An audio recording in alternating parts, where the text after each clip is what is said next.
बाजीराव पंडित साहब, हमारे अजीज दोस्त माजी आमदार जिन्होंने धमाकेदार यहाँ पे बात की, हमारे पंडित साहब, हमारे बिल के नेता फारूक पटेल साहब, मेरे साथ नगर से औरंगाबाद से अशफाक कुरैशी साहब, मंच पे बैठे सभी जिम्मेदार दोस्तों, बुजुर्गों, भाई। किसी शायर ने कहा, अमर सिंह भैया, किसी शायर ने कहा, कम हिम्मत वाले लोग कभी तूफान बर्पा कर नहीं सकते। वो कम हिम्मत वाले लोग कभी तूफान बर्पा कर नहीं सकते। वो जुगनू चमक तो सकते हैं, उजाला नहीं कर सकते। यहां पर जिस तरीके से अमर सिंह साहब ने अपनी बात बताई, इस बात से आप और हम ये अंदाजा लगा सकते हैं, करने वाला, कराने वाला और बोलने वाला दोनों में तफावत होती है। करने वाले की बात में दम होता है, उसकी हिम्मत होती है, और नहीं करने वाला खुसखुसा होता है, उसकी बात होती है। पूरे महाराष्ट्र के अंदर में ये इलेक्शन के अंदर में एक किस्म का माहौल और हवा बनाई जा रही है। मैं आज राष्ट्रवादी कांग्रेस पार्टी में नहीं हूं, मैं बीआरएस पार्टी के अंदर में हूं, लेकिन मैंने सारा माहौल देखने के बाद अजीत पवार साहब के जितने कैंडिडेट महाराष्ट्र के अंदर में है, उसी को सपोर्ट किया। इनकी युति किसके साथ है, क्या है, कैसी है, वो उनको मालूम। लेकिन अजीत पवार गठ को मदद करने के लिए हमारी टीम महाराष्ट्र के करीबन 30 लाख मेंबर और हमारा ग्रुप, हमने तय किया कि राष्ट्रवादी कांग्रेस पार्टी अजीत पवार गठ को हमने मदद करना चाहिए। अजीत पवार साहब मेरे लिए कोई नए नहीं है, कोई नई पार्टी नहीं है जो मैं उनको जानता नहीं हूं। 24 साल खांधे को कांधा लगा के है अजीत पवार साहब के साथ इस महाराष्ट्र में हमने काम किया। लेकिन जब पवार साहब और राष्ट्रवादी कांग्रेस पार्टी का मसला आया, तो हमारा झगड़ा औरंगाबाद के नाम को लेके हुआ। वो बादशाह जिसका नाम औरंगजेब रहमतुल्लाह अलैह है, अगर उसका नाम आपको बदलना भी था, आप हमको विश्वास में लेते, हमसे मशवरा करते, हमारे से बात करते, कुछ नहीं करके ठोकर मार दी, नाम को बदल दिया। ठीक है, हमने पार्टी छोड़ दी, हमारा दूसरा मसला नहीं था। आज महायुति और महाविकास आघाड़ी की लड़ाई है इस महाराष्ट्र के अंदर, और बहुत सारे तीतर बटेर भी मार्केट के अंदर में घूम रहे हैं। बहुत सारे अलग अलग अपक्ष के नाम पर जो है तो जमातें और दुकानें लगी हुई है। बहुत सारे मुस्लिम समाज का वोट डिवाइड करने के लिए बहुत सारे कैंडिडेट मैदान के अंदर में है। मैं ये बात इसलिए आपको कह रहा हूं कि सारा इस्तेमाल इलेक्शन के अंदर में गणित का होता है। अगर गणित बिगाड़ दिया जाए तो काम करने वाले को भालू किया जा सकता है, गणित बिगाड़ दिया जाए तो हराया जा सकता है, गणित बिगड़ जाए तो जिताया जा सकता है। ये इस किस्म की जो राजनीति होती है, इसको आपको और मेरे को समझना होगा। मुसलमानों के नाम से मक्का से पानी नीला के लेके आए महाविकास आघाड़ी, जमजम का पानी लाया गया, उनको निलाया गया, फिर उसकी महाविकास आघाड़ी बनी। और दूसरी जो आघाड़ी बनी वो पाक पानी की आघाड़ी नहीं है। ऐसा बहरान किया गया।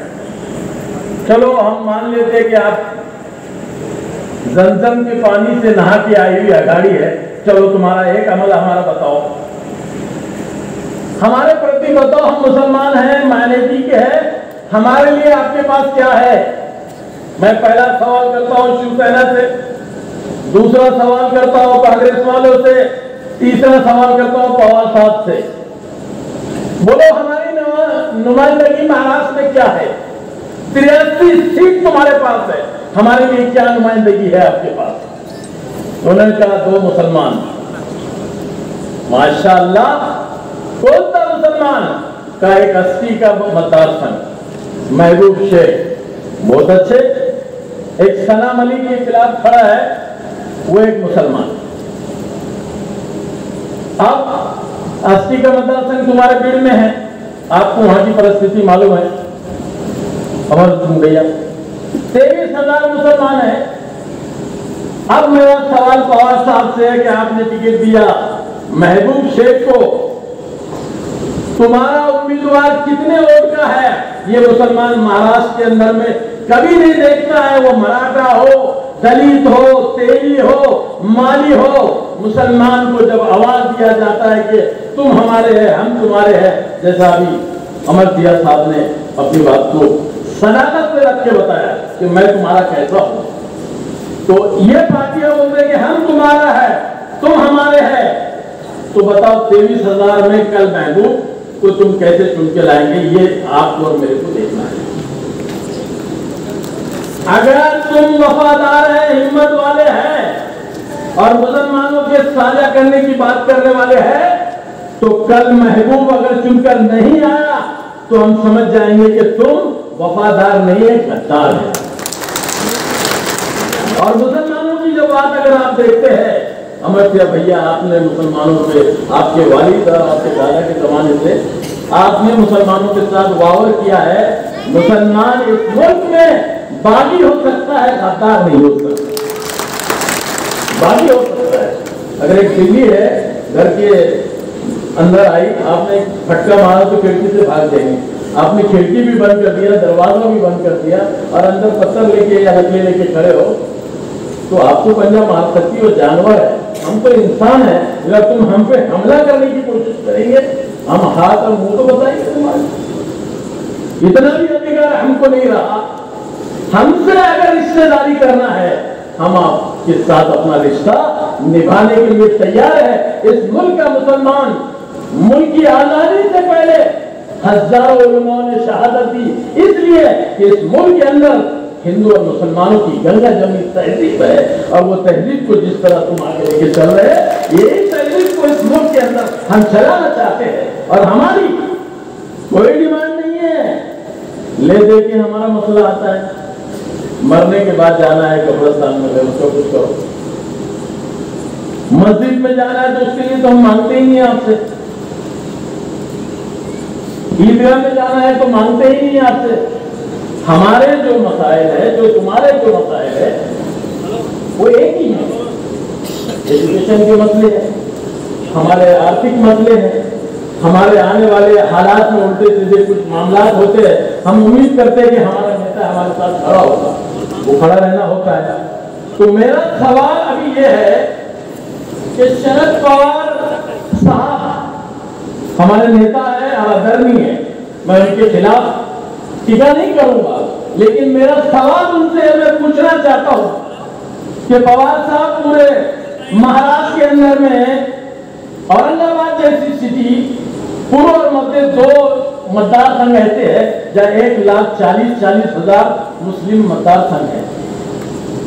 एक जगह शिवसेना का उम्मीदवार है और दूसरे जगह कांग्रेस का उम्मीदवार है। तो कांग्रेस को उम्मीदवारी किसको दिए? 5,000 वाले धनगर समाज, वो भी हमारा समाज है। हमको समाज की टीका नहीं करना है, लेकिन उम्मीदवारी नहीं, नेतृत्व किसको दिया? कांग्रेस का टिकट एक डमी आदमी को दिया जो मध्य के अंदर में है, पूर्व के अंदर है, पूर्व के अंदर में। और मध्य में किसको दिया? शिवसेना को दिया। न कांग्रेस ने मुसलमानों को उम्मीदवारी दी, न शिवसेना ने मुसलमानों को उम्मीदवारी दी, न पवार साहब ने मुसलमानों को उम्मीदवारी दी है। तो मैं तीनों महाविकास अघाड़ी से पूछना चाहता हूं और दूसरा सवाल तुम्हारे तरफ से करना चाहता हूं। पूरे महाराष्ट्र के अंदर अमर सिंह भैया 18 सीटें हैं जहां हमारे को उम्मीदवारी दी जा सकती है, हम वहीं आपको सीट मांगते हैं, तुम्हारे जो है विवरण में आगे सीट नहीं मांगते हैं। क्या हमारा अधिकार नहीं है? अगर हम हाथ तोड़ देते हैं, आपको चुना के लाते हैं और तुम्हारी अघाड़ी को मदद करते हैं, तो हमको कोई अधिकार नहीं है नुमाइंदगी करने का कि हम गुलामगिरी के लिए पैदा हुए हैं, कि आपको बड़ा बनाने के लिए पैदा हुए। आप जरूर बड़े बने, हमारी भी उसके अंदर में साझेदारी हो आपके बड़े बनने में, लेकिन आपकी भी जिम्मेदारी हो। जिस तरह आपने यहाँ, मुझे बड़ी खुशी हुई कि मैंने जब पूरा सर्च लिया तो इस मतदार संघ में कई सरपंच आपने मुस्लिम बनाए, मुझे को आपने यहाँ सभापति बनाया, आपके सोचता के अंदर में कितने लोग जो है तो यहाँ पे मुस्लिम है, आपके कारखाने में भी 25 मुस्लिम है, आपके सोचता में मुस्लिम है। तो ये है गंगा जमुनी तहसील जिसको तुम लेके चल रहे हैं, ये हम चाहते हैं। शिव परिवार का तुमने जिक्र किया, शिव छत्रपति परिवार से तुम जहां से आते हैं, शिवाजी महाराज के दादा उसी शिव परिवार का मुस्लिम समाज के सदस्य का हिस्सा था, जिसका वाकया मैं आपको बयान करूं। उनके दादा को जब औलाद नहीं हुई तो अहमदनगर की दरगाह शादी और शरीफ जी पे जाके बाबा मजदूर से दुआ मांगी कि बाबा मुझे अगर औलाद हो गई, और एक हिंदू, एक छत्रपति शिवराय का बाप दादा ये मुसलमान की दरगाह पे दुआ कर रहा है बुजुर्ग से कि बाबा मुझे अगर औलाद हुई तो मैं आपका नाम दूं। और जब औलाद हुई दुआ मांगने के बाद तो ये दो औलाद, एक का नाम शाहजी, एक का नाम शरीफ। शाहजी राव और शरीफ जी राव, ये किसके नाम से लगा है? तो ये जातिवादी हो सकते हैं जो शिव छत्रपति इनके बाप दादा ने मुसलमानों के नाम से अपने को गले लगाया, तो ये मुसलमानों को दूर कैसे कर सकते हैं? वो फतवा देने वाले और उनके नाम से बात करने वाले को ये पूछना जरूरी है कि हमारा छत्रपति है, हमारा हिंदू और हमारा मुसलमान छत्रपति है। इसलिए केवड़ई के अंदर अमर सिंह के जो भाई है अपने विजय सिंह पाटिल को खरी निशानी पे चुनकर देना हमारी अव्वलीन जिम्मेदारी है। हम उसको देते हैं जो हमारे साथ इंसाफ करता है, गंगा जमुनी तहसील पे हमारा साथ देता है। अरे मुसलमान तो इतने जज्बाती होते हैं।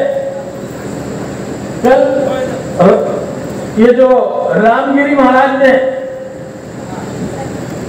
ये साजिश के साथ एक काम इलेक्शन आने के बाद सही काम किया कि जब इलेक्शन आता है कुछ साजिश होती है और हम उसको बड़ी पड़ते हैं। हम ऐसी कौम है, अल्लाह उसके नाम के ऊपर लूटने वाले, अल्लाह उसके रसूल के नाम पे अपनी कुर्बानी देने वाले, अपनी जान देने वाली हमारी ये जमात अहमदिया है। और कोई रसूलुल्लाह सल्लल्लाहु अलैहि वसल्लम के नाम पर गुस्ताखी करे और ये मुसलमान देख नहीं सकता। लेकिन जब महाराष्ट्र के अंदर में ये मलूम ने इस तरह की हरकत की तो मराठवाड़े में सबसे पहला शहर था, उस पर गुना दाखिल होने वाला वो शहर था, वो रात में रिपोर्ट आई वो केवड़ई था। और वो मलूम पर गुना दाखिल करने वाला कोई मर्द मुजाहिद था, वो अमर सिंह पंडित था। इसलिए राष्ट्रवादी कांग्रेस पार्टी को सपोर्ट करने के लिए मैं केवड़ई में नांदेड़ का प्रोग्राम छोड़ के मैं यहाँ पर आया। मैं आपको कहना चाहता हूँ, उन पार्टियों को कहना चाहता हूँ कि आप हमको नुमाइंदे भी नहीं देते, हमारा इंसाफ भी नहीं करते, जहां हमको चाहिए वहां भी नहीं देते, तो हमने क्या करना चाहिए? अचार डालने का क्या महा विकास आघाड़ी का भाइयों बोलो, अचार डालने का। अब कल के दिन मैं आपको बताता हूं, कोई ना कोई उलमा के नाम से लोग आएंगे, कोई इंटेलेक्चुअल के नाम से लोग आएंगे, कोई मुस्लिम समाज के ठेकेदार आएंगे।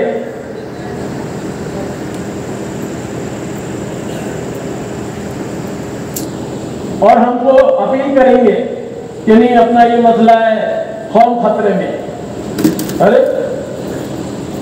तब तक तुमको वोट दे रहे थे तो कौम खतरे में नहीं थी।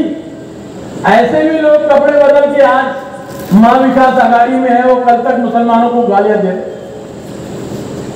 क्या रात में से ब्लड चेंज हो गया? अब महाराष्ट्र में कांग्रेस ने 2 सीट दी, एक नांदेड़ का, उसने देते ही शिवसेना ने भी अपना उम्मीदवार वहां पे दे दिया।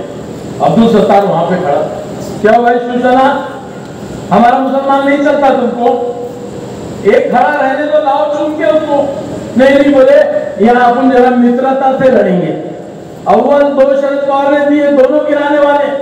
2 मराठवाड़े में, एक मराठवाड़े में, एक विदर्भ में 2 मुसलमानों को कांग्रेस ने दी। दोनों के सामने अलग अंदाज से 2-2 लोग खड़े हुए।